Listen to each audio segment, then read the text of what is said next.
tahun 135 Masehi. Jangan tanggung-tanggung deh kalau mau 135 Masehi.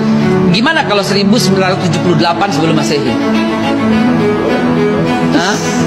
1978 sebelum Masehi, lahirnya Nabi Ibrahim di Babilonia, yang kemudian Abraham kalau kata orang Kristen, ya Avram kalau kata orang Ibrani, Ibrahim kalau kata orang kita, adalah orang yang sama. Kemudian dia pindah dari Irak, tanah orang Arab, kemudian pindah kemana? Ke Hebron.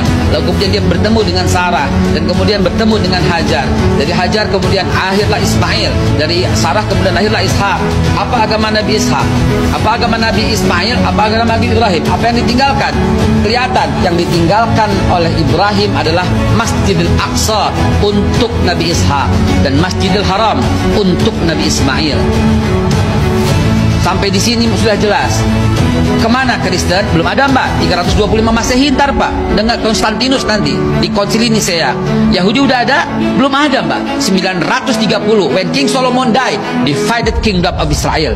Baru pecah dua kerajaan Israel ketika Nabi Sulaiman wafat. Kalau mau cerita jangan tanggung-tanggung. Sejak awal manusia aja saya bisa ceritain sekarang. Jangan tanggung-tanggung. Berarti kita nggak cukup babe kalau kemudian komprehensif ya, kemudian setelah Nabi Allah Ishak memiliki anaknya dikasih nama Israel alias Yakub. Israel, Isra, perjalanan il Tuhan. Ishakil namanya Ishak menggembirakan, il Tuhan menggembirakan aku. Ismail namanya Tuhan mendengarkan aku. Isma mendengar, il Tuhan. Oke, itu bahasa Ibrani semua, tapi tolong perhatikan. Apa agama Nabi Yakub? Yakub punya 12 anak, Rubain, Simon, Levi, Yahuda, Isakar, Zebulun, Gad, Akhir, dan Naftali, Yusuf, dan Benyamin. Anak keempat ini yang menjadi masalah nanti di kemudian hari. Mereka masih beragama Islam, belum ada agama Yahudi, dan mereka semua Bani Israel. Bani Israel adalah Muslim. Kemudian Nabi Yusuf kemudian pindah ke Mesir, dan kemudian dilanjutkan oleh Nabi Musa. Mungkin disebut oleh Moses, dilanjutkan Nabi Joshua atau Nabi Yusha bin Nun. Kemudian Yusha bin Nun berhasil masuk kembali. Itu Israel masih benar. Israel masih bangsa yang terpuji. Wah, ini fadatukum alal alamin. Israel itu ditinggikan oleh Tuhan, oleh Allah. Itu masih benar. Tapi ketika when King Solomon died, dari Yusha bin Nun kemudian Nabi Yakub. Kekeliruannya berada di mana? Kekeliruannya bukan kekeliruan. Penyelewengan dia dari mana? Dari awal muasal ketika dia membangkang dengan Nabi Musa memaafkannya.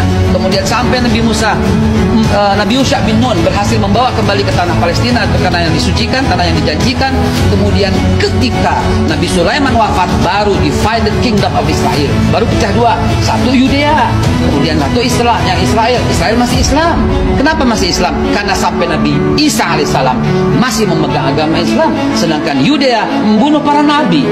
Yahudi membunuh para nabi. Nabi Sam'un, Nabi Samuel, Nabi Zakaria, Nabi Yahya, semua dibunuh.